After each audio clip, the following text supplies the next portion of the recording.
Boa tarde, sexta-feira, 27 de setembro, 29 de setembro. Vamos dar continuidade aos desdobramentos jurídicos com Edson Freitas Siqueira Advogados. Hoje estamos encerrando a semana, mas eu gostaria de voltar ao meu último vídeo do podcast anterior, onde eu falei das ações de superendividamento e das questões de dificuldades que tanto os cidadãos brasileiros possuem, como as empresas brasileiras, porque nós temos uma taxa de juros muito elevada no Brasil, que, tal qual ocorre com os impostos, se descola da realidade, né? Os nossos negócios jurídicos não comportam financiar uma operação mercantil, industrial, ou mesmo de prestação de serviços, se tu fizer isso, se o empresário realizar essa sua atividade lastreado ou financiado mediante taxas de financiamentos bancários. Quer dizer, isso inviabiliza qualquer negócio. Então, o empresário no Brasil, o cidadão, tem que trabalhar com endividamento mínimo. Então, a respeito desse assunto, e voltando ao que ocorreu durante essa semana aqui no escritório, nós temos uma grande indústria atuante no Brasil que possui algumas máquinas financiadas e alienadas em operações bancárias. As conhecidas alienações fiduciárias, onde a gente aliena veículos, máquinas e tudo aquilo que se precisa para se desenvolver atividade econômica. E às vezes a pessoa física também, um prestador de serviço, compra lá sua caminhonete, seu caminhão, financiado pela modalidade de financiamento por meio de alienação fiduciária. Também existem outras circunstâncias que a gente sabe que muito acontece. O empresário está endividado com alguma operação de capital de giro, ou a pessoa física tem um empréstimo pessoal lá que vence, não consegue pagar, ele acaba ao final e ao tempo de tentar resolver o problema que ele tem, permitindo que o banco aliene um bem seu já, ou um prédio da indústria, ou mesmo o seu automóvel, ou mesmo o seu caminhão, para garantir que a operação de empréstimo ia passar a ter uma alienação fiduciária. Quer dizer, o banco força o empresário ou o cidadão para ele poder manter ativo nas operações bancárias, alienar um bem seu. Às vezes ele acaba alienando o escritório, alienando a sua indústria, ou o seu veículo, ou o seu caminhão, ou a sua caminhonete de prestação de serviço. Isso cria uma circunstância de viabilidade, às vezes, para o desenvolvimento da atividade econômica. E o artigo 3º da Constituição Federal do Brasil estabelece que todo o ordenamento jurídico pátrio tem por base incrementar o desenvolvimento econômico, a atividade econômica lícita e a geração de empregos. Então, quer dizer que tudo que é lei que existe tem que respeitar esses princípios. E dentro desses princípios, existem bens que a gente pode dizer que são impenhoráveis ou não podem ser apreendidos, senão com uma justa causa, que são aqueles bens essenciais ao desenvolvimento da atividade econômica e laborativa, mesmo quando estão numa operação de alienação.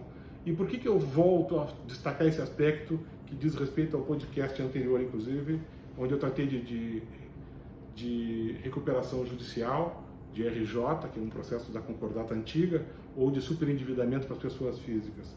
Eu volto a esse tema porque o tema 27 do Superior Tribunal de Justiça, ou a súmula 27, hoje se fala temas das antigas súmulas, estabelece que é permitida a revisão de tudo que é contrato bancário.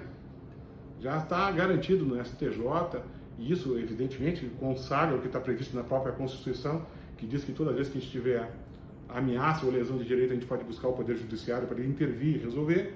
Ainda assim, o STJ fez uma súmula que se chama Tema 27, onde ele permite e considera legítimo discutir e revisar causas de contratos bancários, sejam eles com gravame de alienação fiduciária para aquisição de um veículo, ou quando ocorre a distorção da alienação fiduciária, porque a legislação que criou a alienação fiduciária é uma legislação que visou implementar um incremento da atividade econômica. Quer dizer, a alienação fiduciária deveria se prestar tão exclusivamente para a gente comprar um bem novo, para fomentar o consumo, fomentar a indústria, fomentar a construção.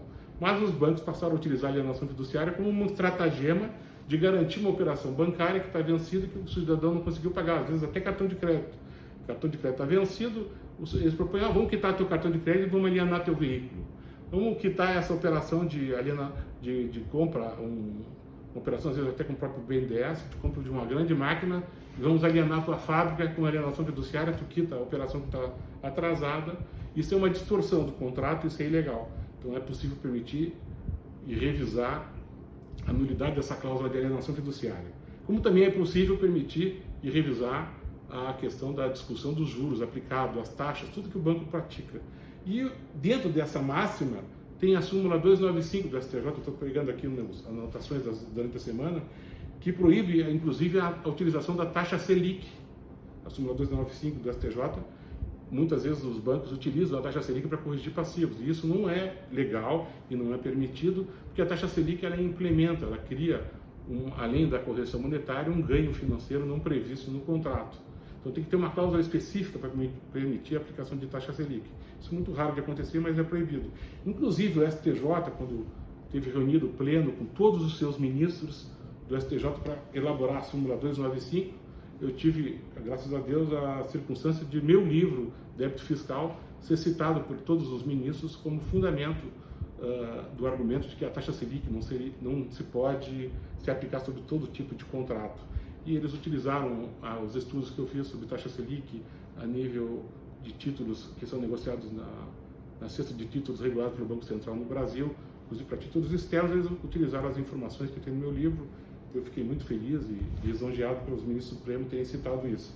Mas também é uma outra implementação legal e jurisprudencial que garante o direito de nós revisarmos. E, por fim, nós temos uma teoria que é prevista dentro do direito brasileiro e na jurisprudência, que é do adimplemento substancial. Quer dizer o quê? Se eu tenho cerca de 50% do meu contrato de financiamento pago, eu não posso ser tratado como se fosse um inadimplente.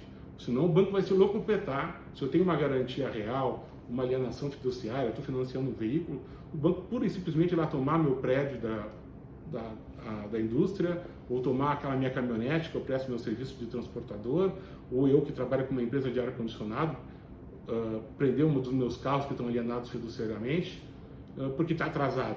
Não, eu não posso perder meu imóvel porque eu tenho um adimplemento substancial. Eu paguei várias prestações, eu não posso ser tratado como fosse um inadimplente que simplesmente financiou e não pagou nada. E dentro dessa filosofia também fica bem alicerçado o direito de revisar seus contratos. Então hoje, quando nós estamos analisando o endividamento, há que se ter presente, tanto as empresas como a pessoa física, que todo o financiamento bancário, com um adimplemento razoável e com uma certa rigidez de cláusulas, quer dizer, havendo contrato, e muito mais quando não há contrato, é possível sim entrar em juízo, trancar a retomada de imóveis, trancar a retomada de bens e fazer o Poder Judiciário intervir na relação, e nós conseguimos uma condição mais sustentada dentro do negócio jurídico, da capacidade financeira de cada um. O nosso recado, então, dessa sexta-feira é: não se desespere, tudo tem solução. Um grande abraço e bom final de semana.